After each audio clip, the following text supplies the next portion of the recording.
Yung tungkol po sa issue na binabato niya sa farm, na pinababayaan po yung mga hayop.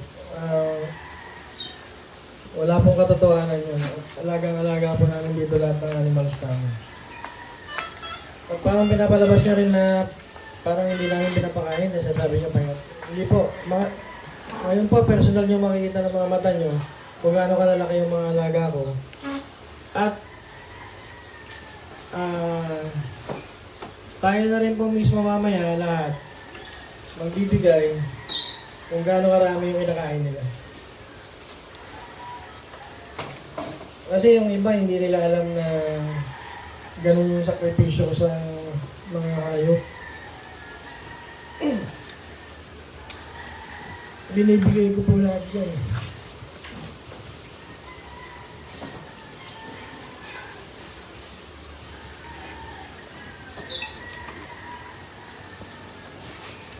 Kompleto po yung mga kinakain niyan, pati mga vitamina, pati yung mga program na kailangan kurgen sila, nandiyan. At araw-araw po namin silang tinitignan kung anong kalagayan nila. At meron naman po kaming residenteng veterinaryo dito sa farm na siya nag-aayos lahat ng mga kung anong may problema sa mga animals.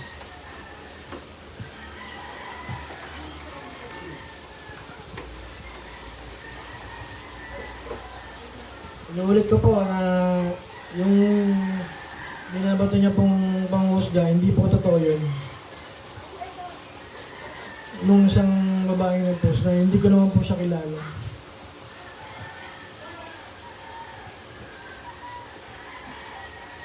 Sana sinabi niya na lang kung anong may nakita niyang mali eh. Kinausap niya na lang yung dito sa farm ako. Para kung may pagkakamali man ako, kasi hindi naman lahat ng tao perfecto, may mga mali eh. Pwede kong itama kung anong mali nakikita niya.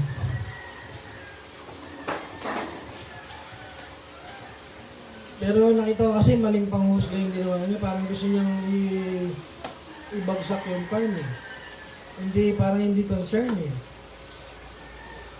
Kung sinasabi niya concern siya sa animals, alam niya dito nakatira yung animals at inalagaan. Pero parang gusto niyang i-down yung farm. So kung na-down pala yung farm, at parang gusto niyang ipasara, ano mangyayari sa animals? Kung yun yung concern niya. Bakit kung may nakita siyang mali, sabihin niya lang at magawa ko ng paraan kung ano yun. Kasi gusto ko naman nga yung ganyan, may nakikita mali. Dahil hindi naman lahat nakikita ko eh. Kahit ako yung may-ari eh.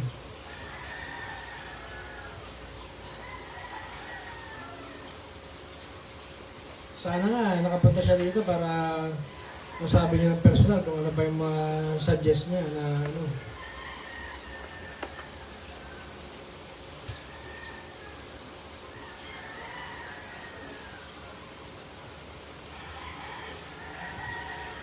Pwede na mag-shoot ng question?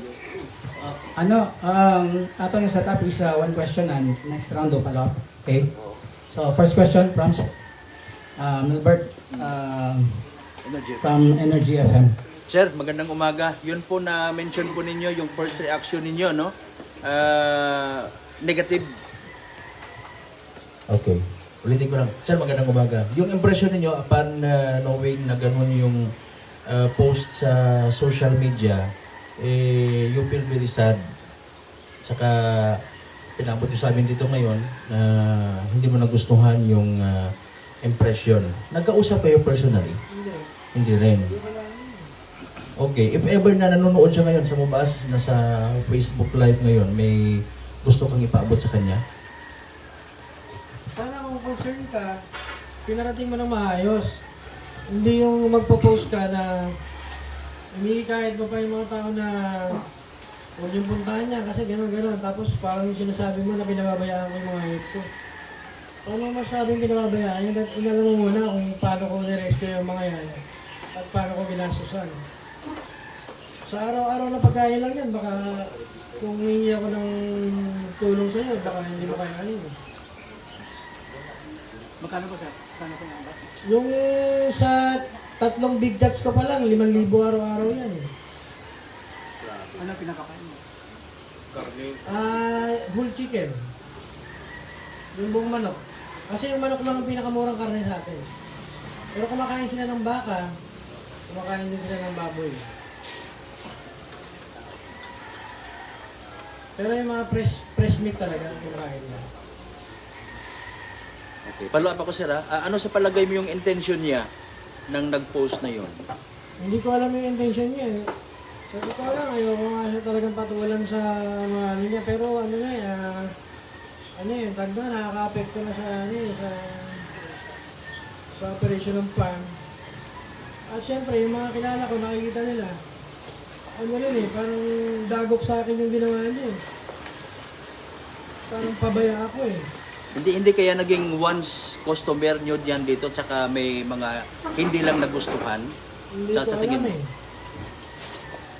Kasi hindi naman lahat ng Diyos dito nakikita ko eh. Sige sir. Next, Sir, from Arimen Calibo. Aramen Talibo. Introduce yun. Jeffrey de la Cruz, sir, at Arimen DYKR Calibo. Sir, doon sa puti na kabayo, kasi parang yun yung isa sa mga nakaagaw atensyon doon sa mga viewers sa netizen, kamusta yung sitwasyon ng kabayo na yun? Kasi nakikita parang obvious yung katawan ng kabayo, sir. Ano po yung kalagayan niya ngayon? At kailan po ba nakuhanan ng video itong kabayo na to, sir? Kung alam niyo po. Nasaan na po yung kabayo ngayon, sir? Hindi ko po alam kung kailan nakuha na niya ng video, pero yung kabayo po, buhay na buhay hanggang ngayon. Kasi kung sinabi niyang pinabayaan din yung kabayo na yan, sana patay na yan. Eh, buhay na buhay hanggang ngayon, pwede nga siyang mag-horseback riding dun eh. Malusog pala. Buhay na buhay po yung kabayo. Tumaba na ba, sir? Maayos naman po yung katawan, pero hindi na rin siya tataba ng todo kasi matanda na siya.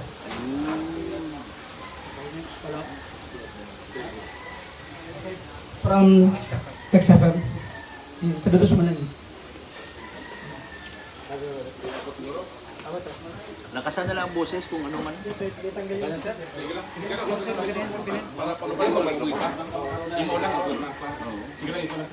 Ikaw na lang. Good morning. Nasabi po natin kanina na meron tayong in-house na Opo, veterinary. parating na po siya ngayon.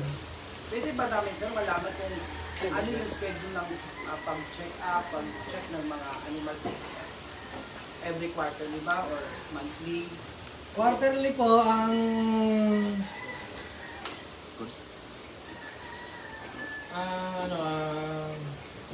Schedule. ang schedule. Pero kung may nakikita kami mali sa hayop, tinatawagan ka agad siya at pupunta ka agad siya.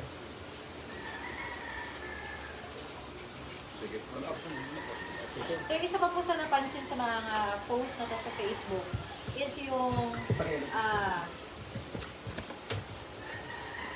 kay Bang Joy Rapis Mendoza po ng GMA Calibo. Isa rin po sa mga nakaagaw atensyon is yung picture na pinost ng isang netizen sa mga ostrich nyo po na alaga, which is parang naglalagas na po ng balahibo. Ano po ba yung rason kung bakit ganon yung itsura ng ng ostrich? Clarification. Bakit ba naglalagas? Ano po yan? Nung last year po kasi, tuloy-tuloy po yung ulan natin na ulan. Nagpalit sila ng balahibo. Ano po, kung makikita niyo yung mga ostrich, ano po, paaba na po yung mga balahibo nila. Kasi mainit na yung araw. May season talaga na ganon po. Gaganon po talaga yung ostrich pag naulan. Yung ano rin po, isa rin po sa ipinost is yung unggoy. Opo, yung unggoy. Medyo limitado daw yung space na kung nasaan siya nakakulong. Any clarification po doon? At saka namamayat din daw po. Yung unggoy din po, nirescue ko yan. Hindi ko naman alagang matagal yan. Nirescue ko po yan sa Dumaguete Zoo. Matandang unggoy na rin ang alaga nila. Nag-shutdown din sila. nirescue ko yung unggoy. Ang tag dito saka yung kulungan naman niya, hindi naman ganun kalit na sinasabi nila. Malaki naman yung kulungan niya. Yan makikita niyo mamaya. Saka yung unggoy talaga, pag umabot na yan ng edad na 15 years, lumiliit na yung mga muscle niya. Tapos sinasabi nga payat daw yung unggoy. Wala naman pong matabang Philippine macaque, yung Philippine macaque. Kahit po saan siya tumingin niya, walang matabang ganyan. Kasi nagbabaging yan eh. Kung makapagbaging ba yan, kung mataba yan. Talaga pong mga slim yung katawan niyan.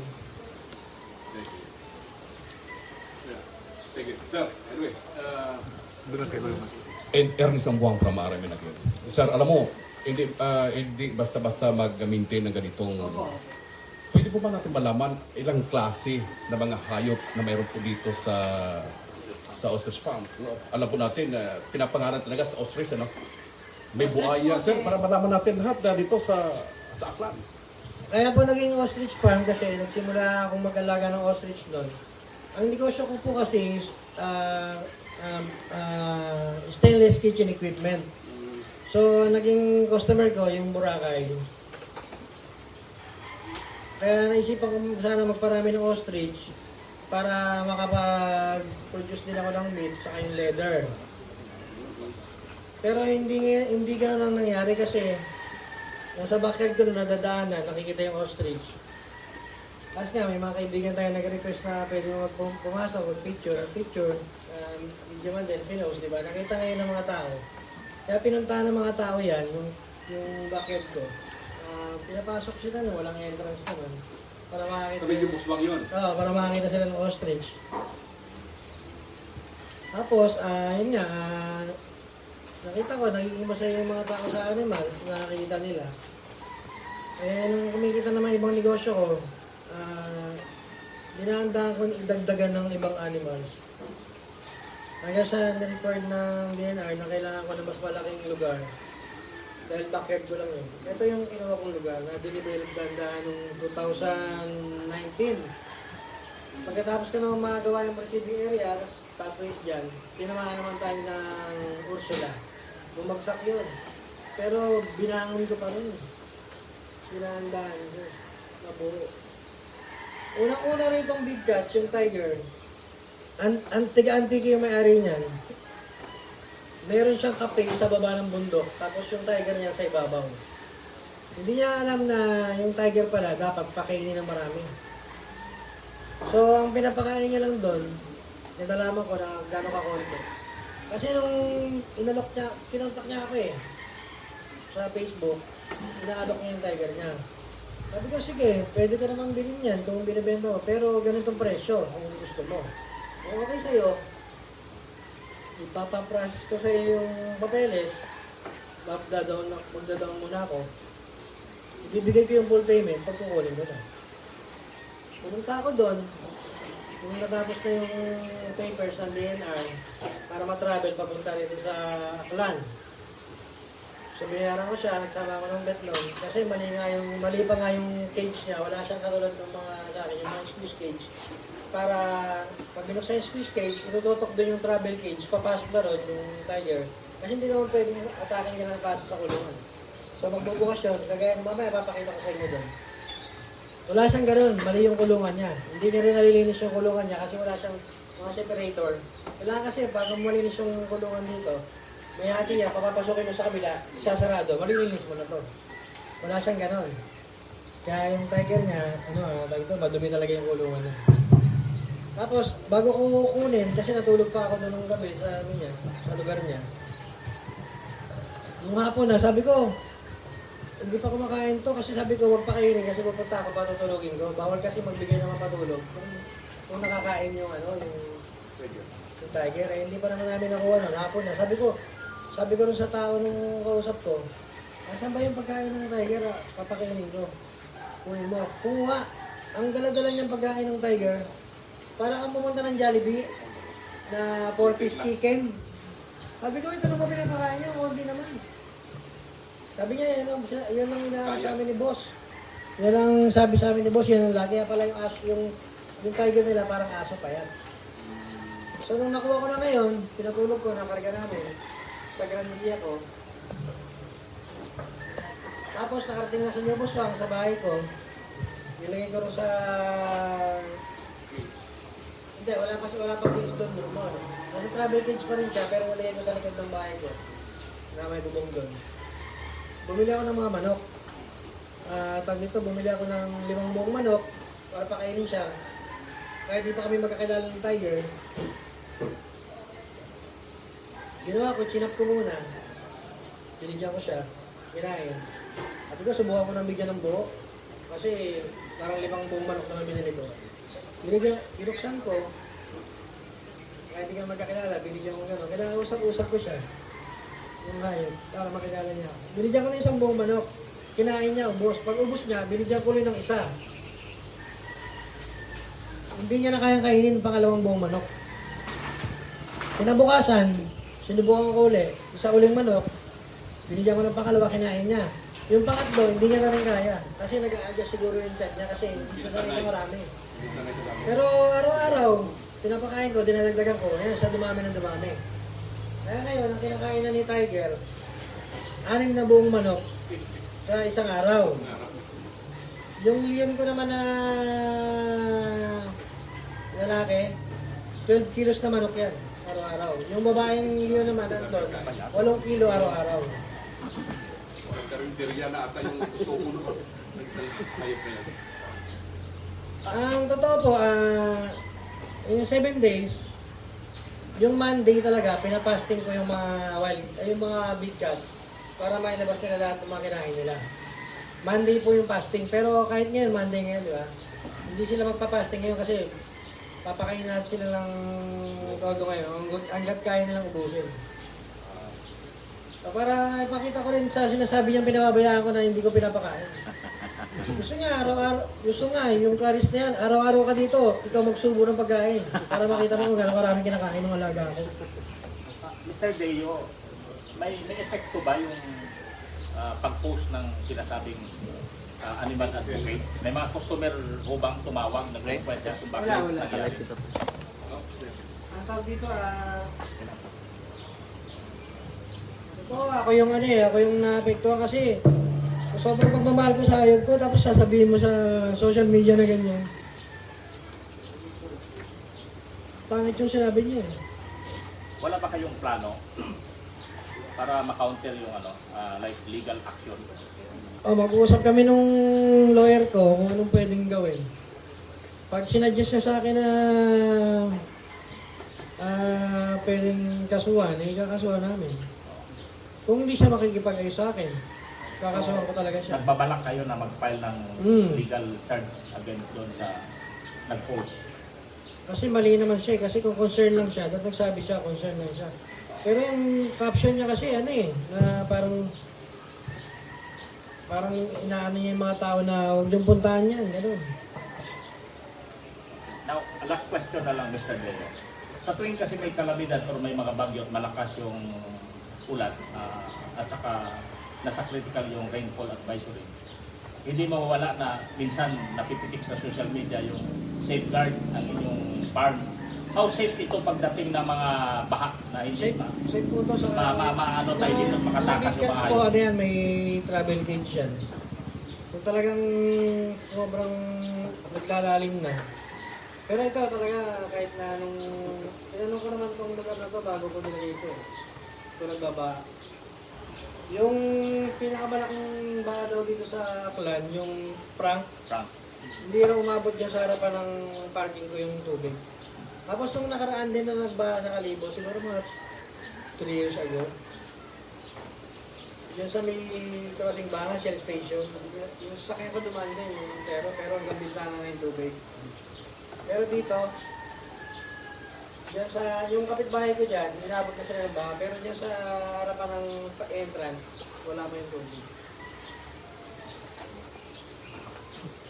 Good morning po, I'm Ana Julianes from Kalibig University. Doon po sa viral post na yun, sir, nabali ko ng comment na nag-aalala po sila.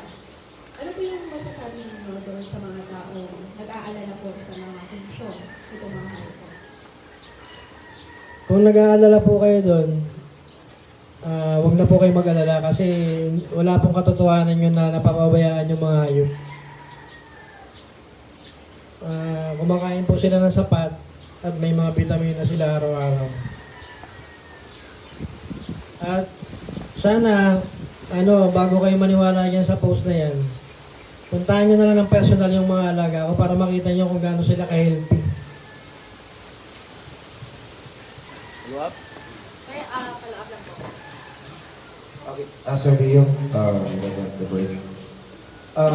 Yung try niyo, sir, na kausapin, kontakin itong tao na ito. Baka Hindi. may sa likod ba na nagputos para sirakan itong farm ninyo. Hindi, Kasi hindi. alam naman nila na ito is kilala na ito sa buong Western Visayas. Hindi ko na sinubukan kontakin siya. Ang gusto ko na lang, bawiin niya yung mga pinagsasabi niya na yan. Kasi kung hindi, talagang, baka magkaroon kami ng legal action para sa kanya. Sa tingin niyo, sir, sinisiraan itong yung farm ninyo. Oo, parang gano'n parang gusto niyang sinisira niya eh. Pero, malisira niya sa social media, pero pag pumunta pa rin yung tao dito, makikita pa rin nila yung totoo. Sir, isa po sa mga ginawa nitong nag-post na netizen sa Facebook is, minention niya po yung DNR. Opo, minimension niya yung mga agency. Yung DNR. Yung DNR po ang nagbigay sa akin ng wildlife farm permit na ako lang po nag-iisang meron yan sa buong Aklan. So yung pagklaro niyo po tungkol dito na kompleto po kayo ng papeles. Kompleto po. Wildlife farm permit po ako eh. Pwede ako mag-breed ng kahit mga wildlife. Dahil may kakayanan ako. Sir, good morning. K5 yun from K5 yun sa temporary po. When it comes sir, sa maintenance, nalibot namin kanina sa dami niyo pong alaga. Paano niyo po ito nami-maintain? Kasi may nakita kong video na may-ari din ng zoo, I think Luzon. Sa weather and then sa area, may mga tiger, may buwaya, sari-sari, no? So, sa klima, talagang dapat mag-adjust sila. Paano yung pang-maintenance din sa pagkain sa area ko? Sa pagkain po, kompleto sila sa pagkain. Tapos,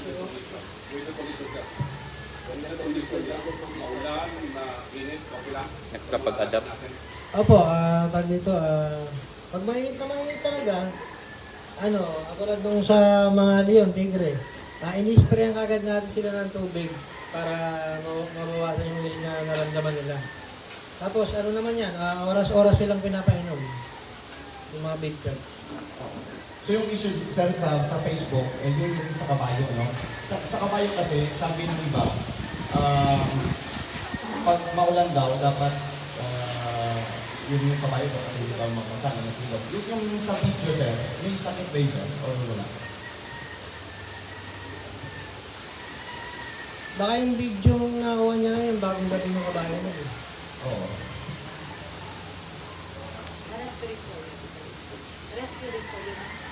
Ano lang po, binenta sa akin yung may-ari na hindi na kaya alagaan. Ilang years na pong Pero nandito? ganito po kasi, yung mga yung rescue po kasi tinatawag. Kasi akala nila na rescue. Minsan, rescue, binigay lang, walang bayad. Sa big cats po, kahit sino po na may-ari ng mga dating sundagsara, kahit sabihin pang ipaparescue sa iyo yan, rescue sabihin na dahil tatanggapin mo yung ayaw, pero babayaran mo yan. Wala pong, kahit ako po, kung sakaling ginagawa kaya ibibigay ko lang sa isang tao na yung ko, pwede ko namang ibenta yan sa kaya mag-alaga, diba? Ano po yan, rescue, pero binabayaran po natin.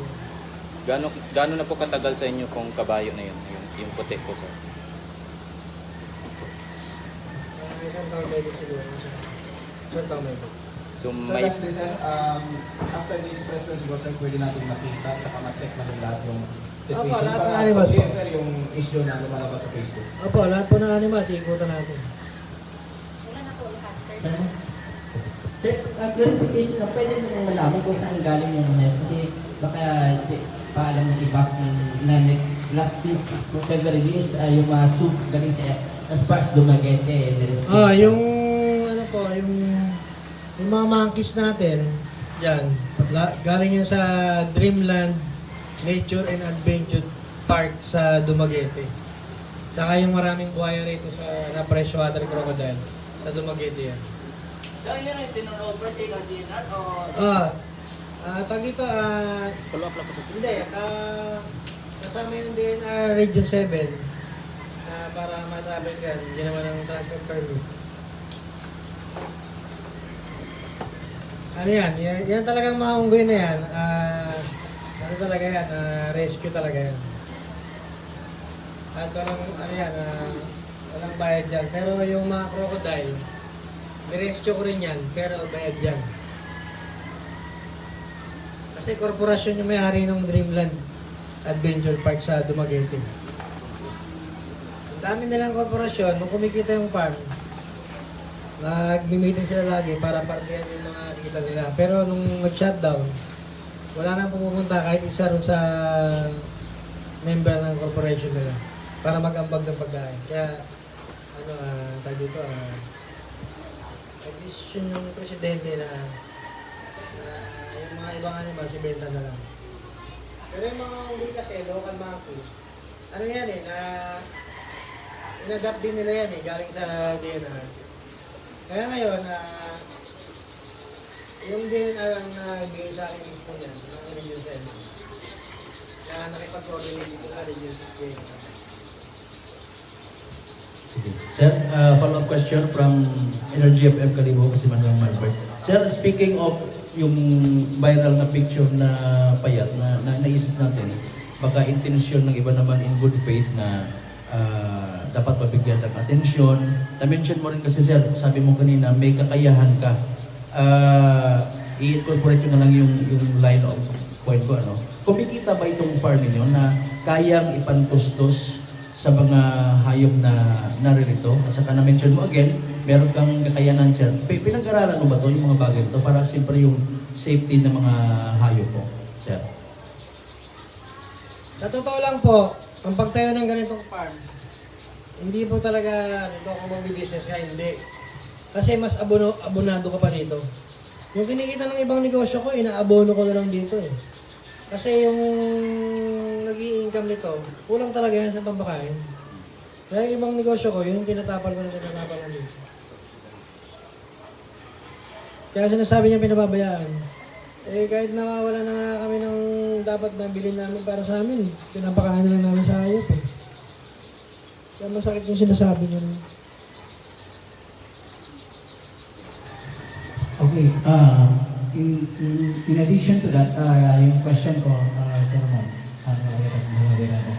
Sir, para rin sa kaalaman ng mga kasama natin sa media at yung mga listeners nila at saka viewers nila, isa ba sa mga dahilan na medyo napabayaan is dahil yung nagkasakit ka, na inoperahan ka sa ulo, biniyat yung ulo mo, at medyo tumagal ka sa hospital sa Metro Manila? Ano po, kahit po na hospital ako, ang isip ko nandito pa rin sa farm ko, hindi ko po napapabayaan po. Sir, ano ba nangyari sa inyo? Nagkaroon ako ng ruptured aneurysm. Na-opera yung ulo ko. Ito. 2 beses po binuksan yung ulo ko.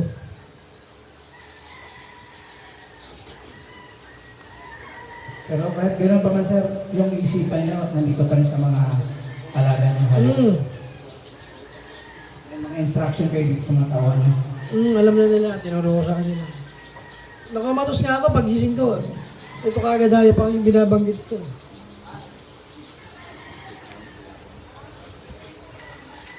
Sir, medyo emotional kayo pagdating sa mga hayop, sa mga alaga niyo po. Bakit gano'n na lang po yung passion niyo pagdating o yung pagmamahal niyo sa mga alaga, sa mga hayop? Saan po kayo nanggagaling? Talagang yun ang gusto ko yung mag-alaga ng hayop. Masaya ako na may alaga akong animals eh.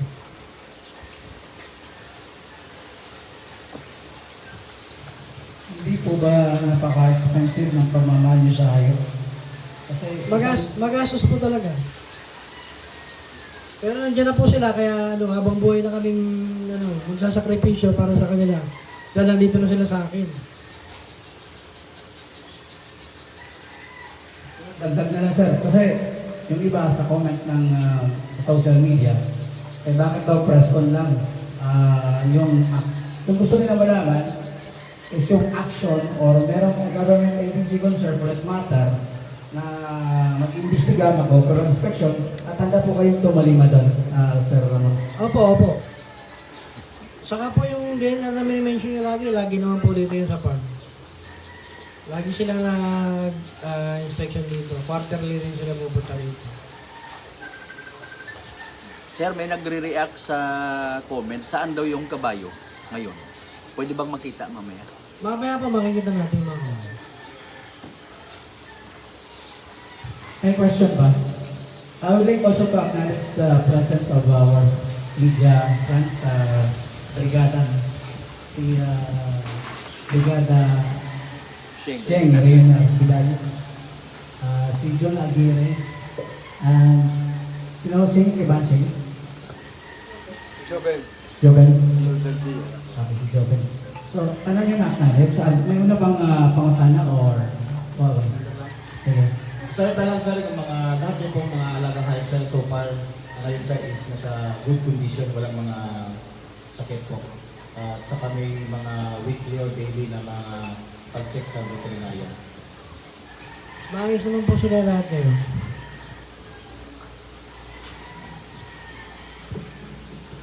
May mga future plans pa po kayo sa ostrich farm? Makalapihin pa po ba ito? Meron pa po kayong mga plano? Idagdag ng mga alagang hayop, sir?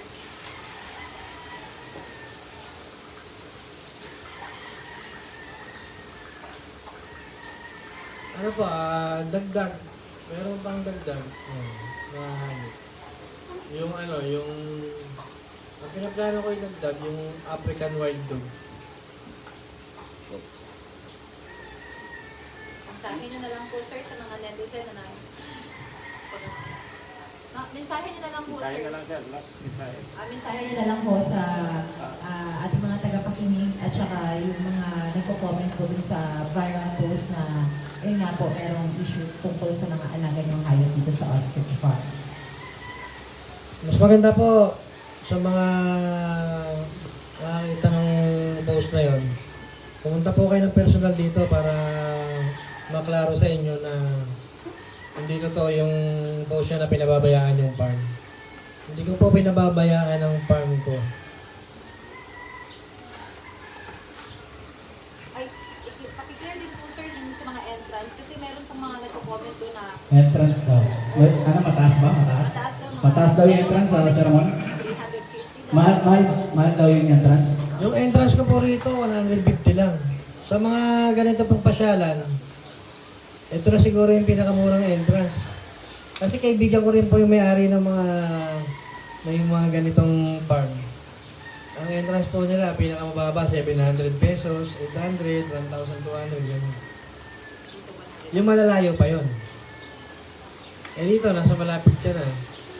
Muro ka. 150. adult na po yan, sir. Adult, 150 yung kids, 100. May discount pa yung senior citizen po. May discount po ang senior sa PWD. Invite mo na lang sir, yung i-invite na lang yung mga Gustong bumisita sa bisita. Bumisita po kayo sa Ostrich Farm. Iimbitahan ko po kayo. Dito po sa Tigayon, Kalibo, Aklan. Para makita niyo po ng personal yung mga animals.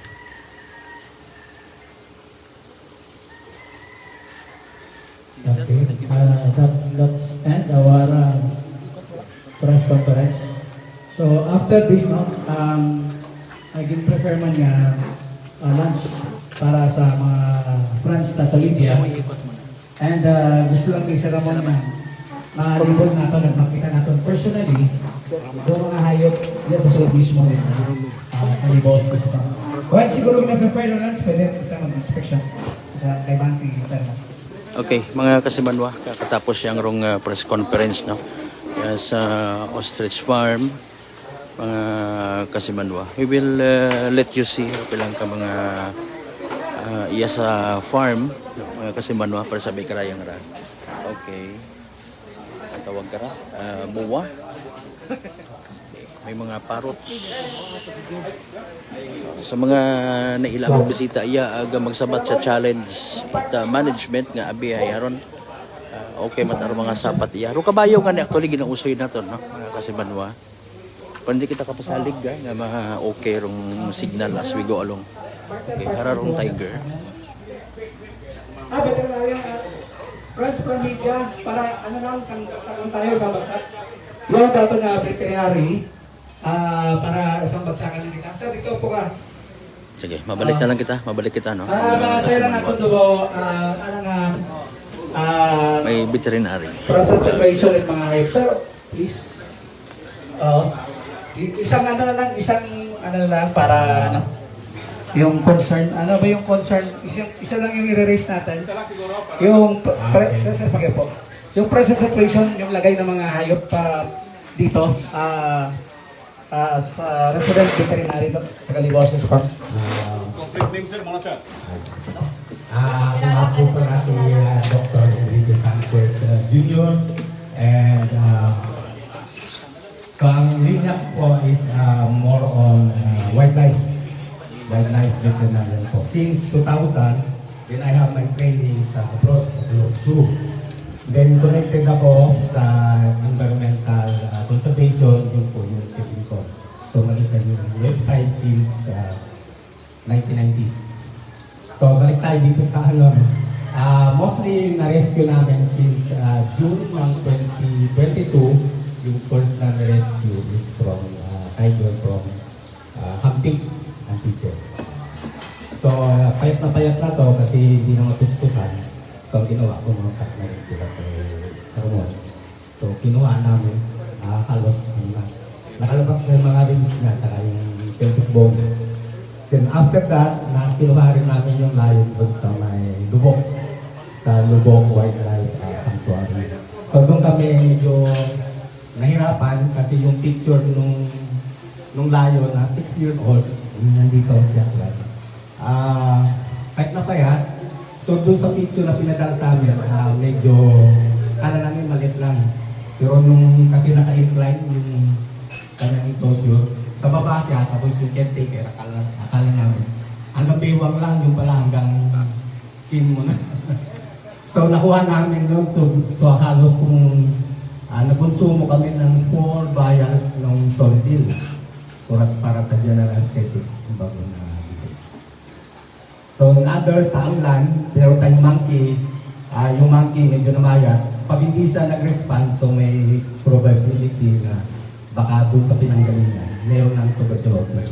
So, maaari natin itong zoonotics yan o nakakahawa. So, magkokolekta kami na rin ng stool sample para sa tuberculosis. Pero yung pinaka-testing talaga is yung tuberculin. Tuloy sa tao, sa balat, pero sa kanya sa mata. So, yun na lang muna ang maano natin. Kasama na yung mga crocodiles na nahuli.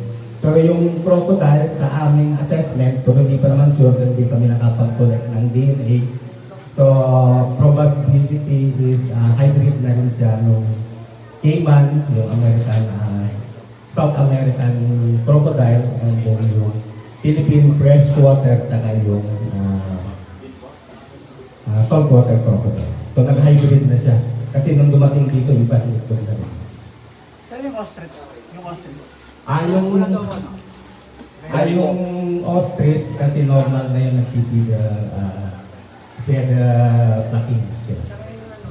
Pero nakokorek din minsan, pero di manila. Yung horse, sir, parang nangangayat. Yung horses na may pins na binibigay, pero yung namamayat na hinahin, normal na po yun kasi may mga anak. Yung sa picture, sir, na nag-viral. Yung monkey. Kabayo. Yung parang puti. Ay, yung patang ano ba yung lalaki o babae? Yung lalaking nakatayo lang parang... Ay, oo, matanda na pala yan. Yung condition niya, sir, okay pa yun? Pero hindi na pwedeng gamitin for Horseback ride? Hindi na pwede. So, overall, sinacertify mo na healthy lahat ng mga animal? Maliban na yung rescue kasi parang sa pumunta kami online, parang once or 2 times a week lang sila kumakain. Sir, may information po kami nakuha na may residente daw dito nakapagsumbong na yung leon daw may ubo. Totoo ho ba yun? Hindi po. Paparinig ko pala sa inyo yun. Mamaya pag pinarinig yung yung recorded na call kasi nagre-response yung sector.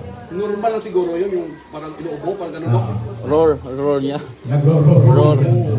Doc, nagkakandak po ba kayo ng regular visit dito to check the Situation. of the animals? Regular po, monthly? Monthly, depende sa tawag. Katulad nung sa cabs natin, yung isa medyo weak na siya nung pinanganak pero hindi makuha kasi yung naman nagsiselos yung madam. Pag may mga sakit po na hayop na ginagamot din po agad. Doc, ano po natin, residential area dito po. Wala pong bang, ano tawag nito? Hindi bawal or sa health condition ng mga kapitbahay po dito, baka may epekto po so far. So, clarification lang para kasama hindi nakakakilala tayo. Totoo ba may Europe training ka sa pag-alaya ng mga wildlife? Opo, since 2000, kay Professor Tuloy.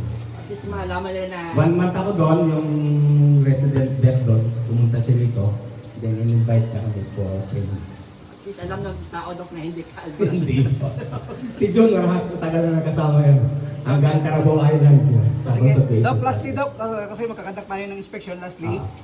Yung assurance mo na walang kapabayaan sa part ng management ng ostrich farm dito sa mga alagang hayop. Wala pong kapabayaan. Walang malnourished na hayop. Yun lang pong monkey kasi medyo kayat na yung kinuha namin. Salamat po. Thank you, Doc. Thank you.